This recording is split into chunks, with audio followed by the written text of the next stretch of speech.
I think all farmers all over the country are very, very aware that the climate is changing. All of us have suffered the effects. So I think everybody knows it's real and that it's happening now. It has a very large and real impact on our bottom line, and that we have to figure out how to get ahead of it.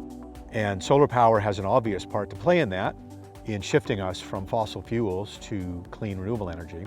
So we're all starting to deal with the effects of increased heat and more extreme weather events. How does a farmer grow crops when the climate no longer allows it? Yeah, my name is Narendra Varma. I'm the founder and executive director of Our Table Cooperative. We're a 60-acre farm located about 15 miles south of Portland in Sherwood. Narendra came to us and said, we're having trouble growing heat-sensitive crops like lettuce and salad greens in the summer in Oregon. We came up with the idea of putting the solar panels up on towers, these Stracker towers. The solar panels move over the course of the day, and what that means is the shade will move.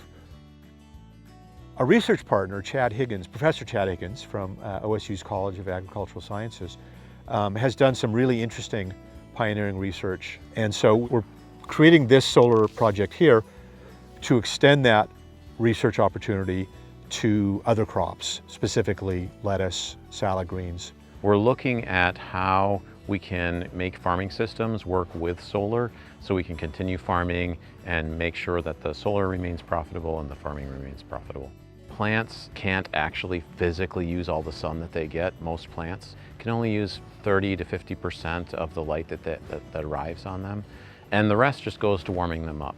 When you take away the sun strategically, not too much, just the right amount, they become de-stressed plants, don't have to cool off, so they use less water. You get an agricultural system that can be just as productive underneath the solar panels, but with less physical inputs, so less water and fertilizer, with a sometimes superior product at the end from an agricultural perspective. Secondarily, the solar panels, they get more efficient the colder they are. So when they're operated with lush vegetation under them, it's cooler and they actually produce more energy. It's a true synergistic relationship where we can get more food and better food with less water and get more energy out. We're not only producing renewable energy here, but we're storing some of it in batteries so that if the grid goes down, the farm becomes an island of power.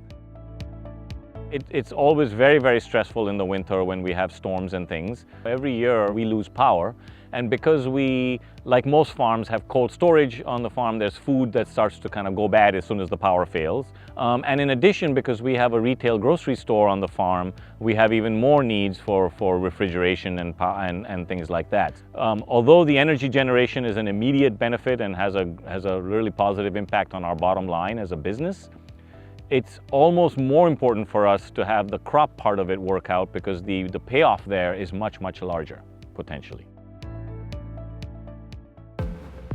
And then, of course, it's always a question, how are you going to pay for a solar project? We were fortunate in this case to get a grant from PGE's Renewable Development Fund to pay for part of it. And we worked with Our Table Cooperative Farm to figure out the financing for the rest of it. And that's what we do. So we are experts in solar financing. We know how to make the tax credits work, and so we were able to put together a package for the farm that allows them to install and own this project.